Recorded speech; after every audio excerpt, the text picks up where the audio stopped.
অনেক জল্পনা কল্পনার নাটকীয়তার মধ্য দিয়ে গত বৃহস্পতিবারে কিন্তু স্বাক্ষর হয়ে গেল জুলাই সনদ, যেটি স্বাক্ষর করেছেন বাংলাদেশের রাষ্ট্রপতি শাহাবুদ্দিন চুপ্পু, যেটি কখনো প্রত্যাশা করেনি জামায়াতের মতো স্বাধীনতা বিরোধী, একাত্তরের চেতনা বিরোধী রাজনৈতিক দল কিংবা এনসিপির মতো জঙ্গি গোষ্ঠী।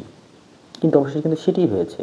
এনসিপির হাসনাত আবদুল্লাহ বলেছিল, যদি রাষ্ট্রপতি এই জুলাই সনদে স্বাক্ষর করেন তাহলে তাদের মানে পানিতে ডুবে পড়ায় মরা ছাড়া অন্য কোনো উপায় নেই। কিন্তু অবশ্যই সেটিই ঘটল। এখন কি করবে এনসিপি, কি করবে জামায়াত? জামায়াত এবং এনসিপি চেয়েছিল, যদি প্রধান উপদেষ্টা ডক্টর মোহাম্মদ ইউনূস এই জুলাই সনদে স্বাক্ষর করেন তাহলে তারা খুব সহজেই সেনাপ্রধানকে এবং রাষ্ট্রপতিকে তাদের পদ থেকে অপসারণ করতে পারবে, রাষ্ট্র থেকে অপসারণ করতে পারবে।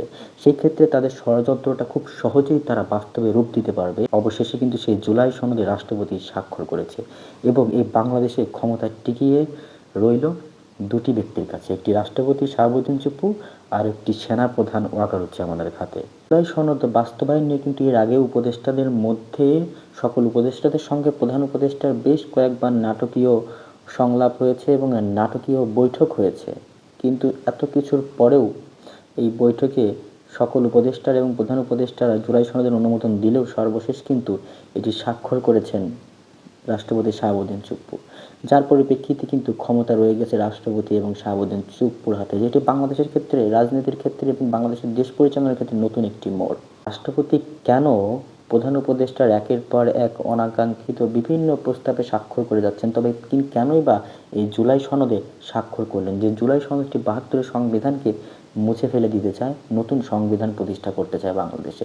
কেউ কেউ বলছেন যে শাহাবুদ্দিন চুপ্পু আতঙ্কিত হয়ে এবং প্রধান উপদেষ্টার সঙ্গে কোনো প্রকার কোনো ঝামেলা জড়াবেন না, এই জন্য তিনি স্বাক্ষর করেছেন। কেউ বলছেন তিনি ক্ষমতায় টিকে থাকতে স্বাক্ষর করছেন, কেউ বলছে তিনি তার নিজের জীবনকে বাঁচাতে এখানে স্বাক্ষর করেছেন। আসলে বিষয়টি কী সেটি কিন্তু প্রশ্নে রয়ে গেছে বা রহস্যই রয়ে গেছে। রাষ্ট্রপতির এই জুলাই সনদ স্বাক্ষর কিন্তু অনেক কিছুই বদলে দিল, আটকে দিল ৭২-এর সংবিধান বদলের যে পরিকল্পনা, সেই পরিকল্পনাকে। জামায়াত এবং এনসিপির মতো জঙ্গি গোষ্ঠী, জামায়াতের মতো স্বাধীনতা বিরোধী রাজনৈতিক দল, তারা এখন মাঠে নেমে একে অপরের বিপক্ষে আন্দোলন করা ছাড়া কোনো কাজ নেই, এটাই মনে হচ্ছে।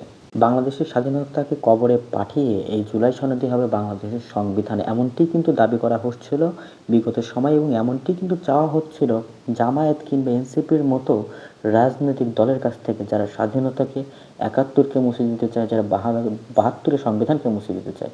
কিন্তু অবশেষে দুটি সংবিধানই টিকে রইল বাংলাদেশে, একটি সেনাপ্রধান আর একটি রাষ্ট্রপতি।